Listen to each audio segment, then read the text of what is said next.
आज मेरी तबीयत ठीक नहीं है, हम कल बात करेंगे। मैंने हाँ बोला और फोन रख के सो गया।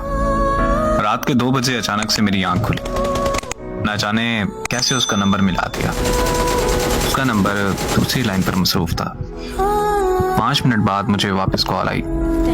उसकी छोटी बहन बोली कि मोबाइल मेरे पास है और आप ही सो रही हैं।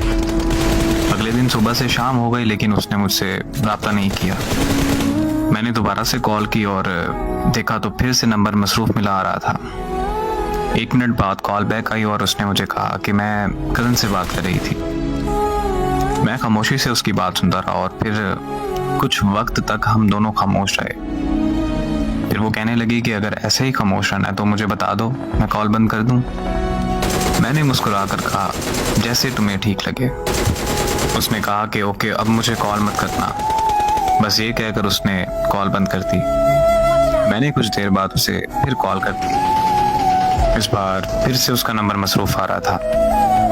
फिर उसने मेरी कॉल अटेंड की और वो बहुत खूब गुस्सा होने लग गई और मुझसे कहने लगी कि मेरी बात ध्यान से सुनो कि मैं अब तुमसे प्यार नहीं करती, मैं किसी और को पसंद करती हूँ। 6 साल का रिश्ता उसने एक पल में ख़त्म कर दिया।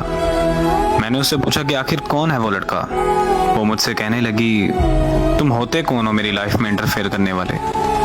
मैंने उससे कहा कि यार मैं तुमसे प्यार करता हूँ, तुम मुझे भूल गई। इतने में उसको किसी और की कॉल आई और उसने मेरी कॉल कट किए बगैर उसकी कॉल रिसीव कर ली। मैंने कॉल कट नहीं की। कुछ देर बाद उसने कॉन्फ्रेंस कॉल ले ली। कॉन्फ्रेंस कॉल में लड़का बोला कि हाँ भाई, तुम्हें क्या मसला है। तो मैंने कहा कि तुम होते कौन हो मुझसे ये पूछने वाले।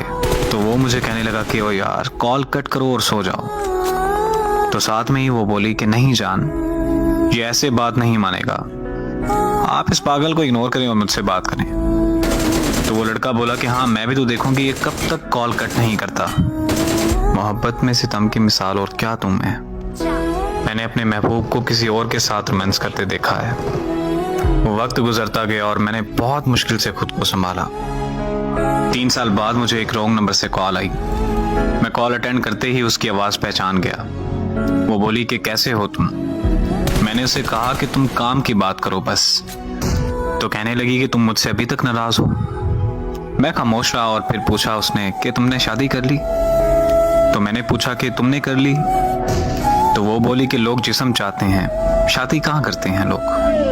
बात यह है कि जिससे आप मोहब्बत करते हैं उससे कभी मोहब्बत ख़त्म नहीं होती, लेकिन इस तरह करने से आपकी ज़िंदगी में उस शख्स का वजूद चला जाता है। और ज़िंदगी में मोहब्बत होती है, लेकिन उस मोहब्बत का मतलब एक शख्स से वफा करना होता है। और खुदारा मेरी उन लोगों से गुजारिश है कि जिस्मों से खेलकर मोहब्बत के नाम को बदनाम मत कीजिए।